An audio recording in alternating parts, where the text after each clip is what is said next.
my main talking point in the campaign is going to be about jobs, because I do think that's the number one issue we're facing today. But healthcare is obviously an important social issue and an important economic issue, and so definitely it's part of the conversation. Well, you're a newcomer, so tell me, have you ever run for office before? Nope. Where do you come from?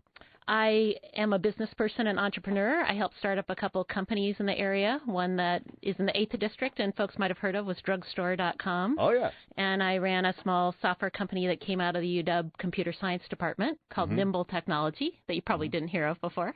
And then before and after doing that, I worked at Microsoft. Most recently, I was the corporate vice president for the mobile business there. And I left Microsoft about 2.5 years ago to work in the nonprofit world, primarily in microfinance, with an organization not far from here called Global Partnerships. What is it with these Microsoft employees who suddenly want to run for political office? Many, many, many hours a week. How are you liking that? Well, I think you probably know. It is a lot of work, but it's important. It's a way to connect with people, and you can't run for office if you don't have support. That's right.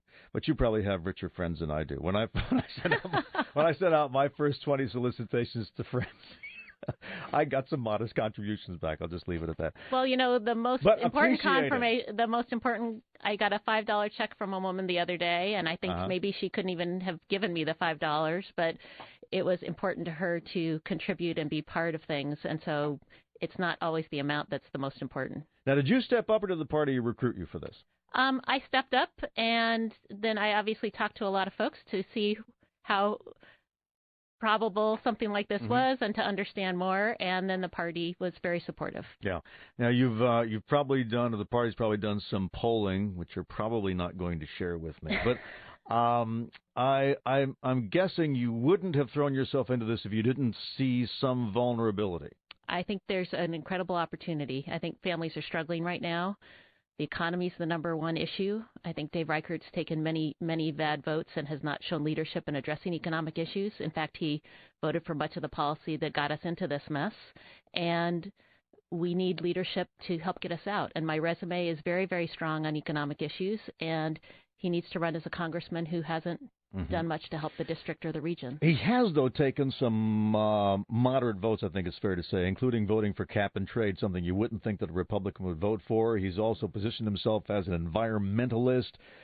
Don't use, because I mean, to run a successful campaign, you're going to have to run some sort of negative ads that portray your opponent as an evil monster. And I think Dave has tried to make it more difficult for you to do that.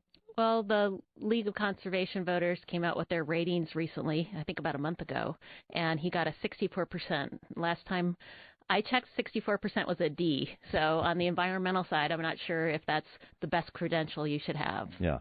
He is, though, in terms of his ability to attract votes. You don't think he has a pretty solid base in the 8th District that's going to be tough to crack? I think he has always had a tough election because he does not have high job approval and has not served the needs of the people of the 8th District, and that has always made him very vulnerable. And he's not a leader for us in Congress.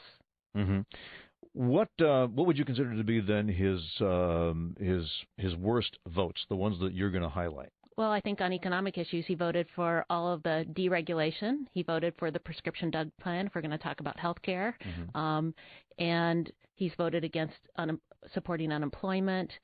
So across the board on the economy, he's helped create the environment we're in, and right now has voted against every option that's come up to help get us on a better track. Okay, so what would you do then to speed up job creation? That's the theme of your campaign, job creation.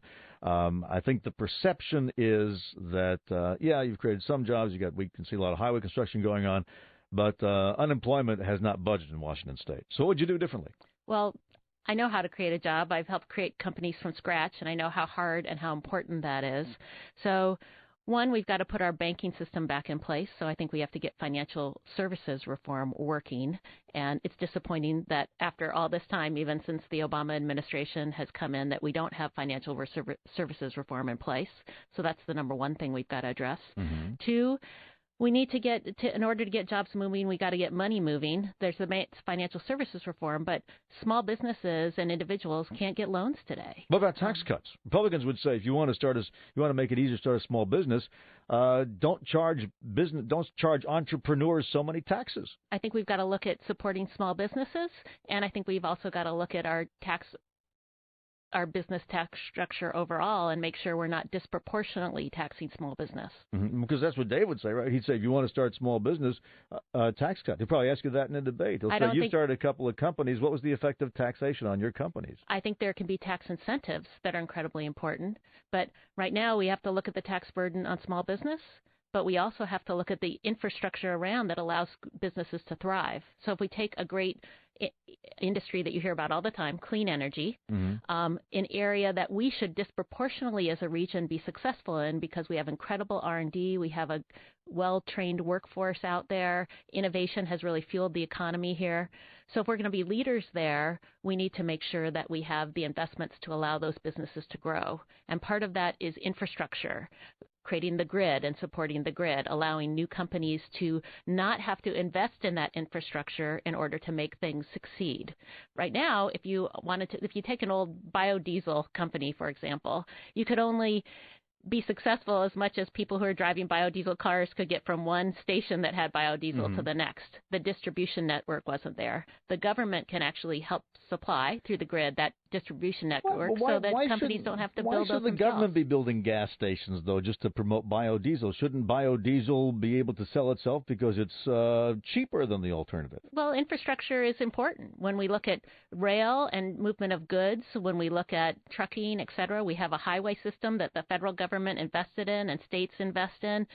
That's because that's the infrastructure that everyone uses, businesses as well as people, in terms of getting around day to day, and that is a fundamental role that government has played. Okay. I want to ask you questions about other stuff, including that highway system. These days, if you want a highway, you're going to have to pay a toll to support it, and also whether health care reform would make it easier or harder for an entrepreneur to start up a new business, which we'll do when we come back. First, though, time for an update from Don Show. A photo of Jesse James dressed as Adolf Hitler is up for sale. You got to see this today. 97.3. 10:54 News Talk 97.3 Cairo FM. In the studio with me, 8th District Congressional candidate Susan Delbene. I apologize, the governor preempted basically most of your interview. But you're going to challenge Dave Reichert. He's got a pretty secure base, but you've pointed out several philosophical differences. Let me ask you on the big one that's going to come up. I'm sure that when the Republicans, not necessarily Dave's ads, but the Republican ads they'll be run against you, will basically accuse you of being a socialist. So tell us, are you a socialist? How do you feel about the perception of increasing government interference in every aspect of our lives? Well, first of all, I disagree with the fundamental premise.